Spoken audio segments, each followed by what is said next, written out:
Arthur Writes a Story by Mark Brown. Arthur Writes a Story. Arthur's teacher, Mr. Ratburn, explained the homework.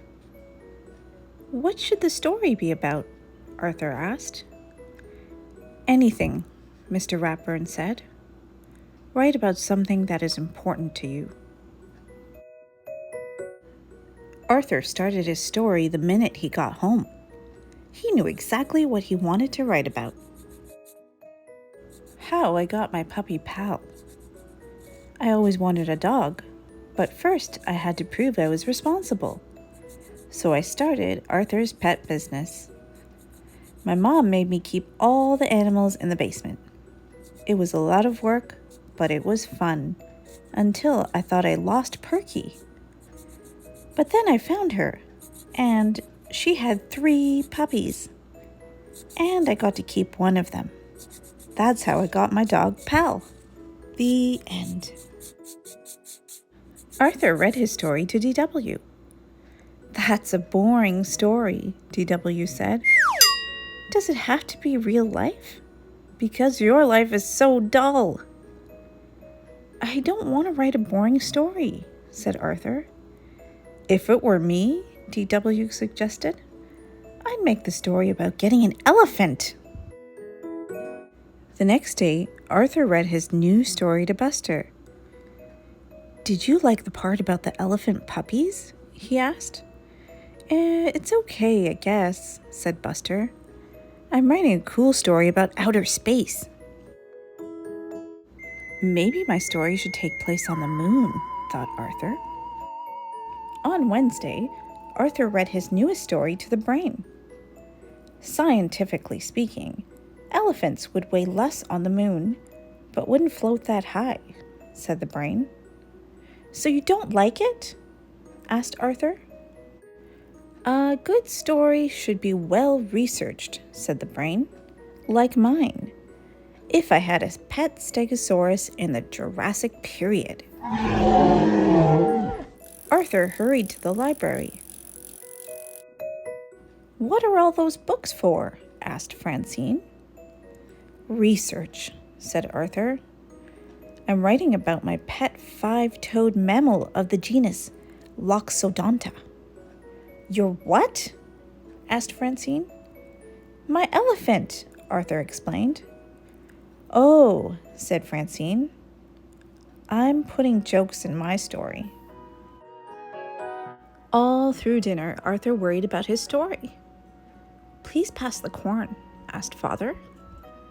"Corn, that's it," said Arthur. "Purple corn and blue elephants on planet Schmelephant. Now that's funny." "Arthur's acting weirder than usual," said DW. On Thursday, everyone at the Sugar Bowl was talking about their stories. "Last year, a kid wrote a country western song for her story," said Pernilla, "and she got an A+. "How do you know?" asked Arthur. "That kid was me," explained Pernilla. "Mr. Ratburn said I should have sent it to a record company. It was that good." "Wow," said Arthur. That night, Arthur's imagination went wild. He decided to turn his story into a song. He even made up a dance to go with it. Later, he tried it out on his family.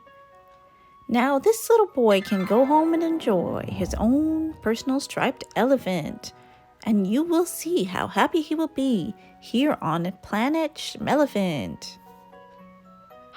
"Well," said Arthur, "what do you think?" Mother and Father smiled. It's nice," said Grandma Thora, "but a little confusing."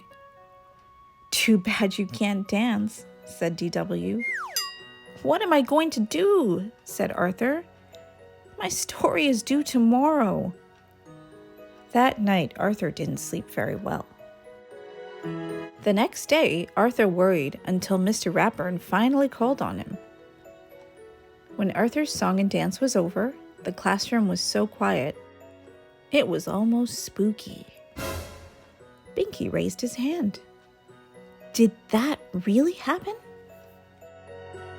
Sort of, said Arthur. It started as a story of how I got my dog. I'd like to hear that story, said Mr. Ratburn. The title was How I Got My Puppy Pal, said Arthur. Arthur told how proud he was of his pet business and how scared he was when Perky disappeared. And he told how happy he was to find her under his bed and how surprised he was to see her 3 puppies. And the best part is, said Arthur, I got to keep one. Buster said, I like that story better than your other one. Great story, said Binky. I think Arthur's story was the best, said Francine. Good work, said Mr. Ratburn. Of course, I expect you to write it all down by Monday. Then, Mr. Ratburn gave Arthur a gold sticker. Oh, and one more thing, he said. Leave out the dancing. The end.